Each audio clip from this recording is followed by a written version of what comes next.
وقلت الله على البشرى، ورحت شاركت في الثورة. فرحت ورحت على التحرير وشفت هناك شباب يفرح، شباب مظلوم بقاله كتير وكان نفسه في يوم يفرح وكان أمله يشوف تغيير وعيشة شريفة ويروح.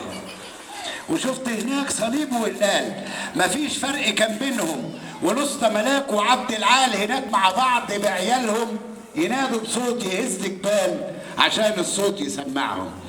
وشفت كمان شباب أبطال كانوا حماية لبلدنا، ولا تخريب ولا استغلال ولا معارضة لأولادنا، ومش خايفين من الأندال ومش هنسيب مطالبنا. قالوا الملاعين يا شرطة فضوهم واضرب في اللي يتمنع، وبالدخان وبالمية ورشوهم في ليل البرد بيلسوع، وقناصة وعربيات وداسوهم، وزاد الصوت يا إما نموت أو يخلع.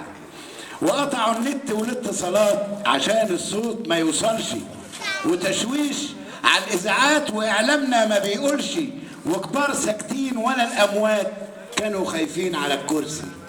وألقى الجيش علينا بيان، وألقى الجيش علينا بيان، وهاص الشعب من الفرحة.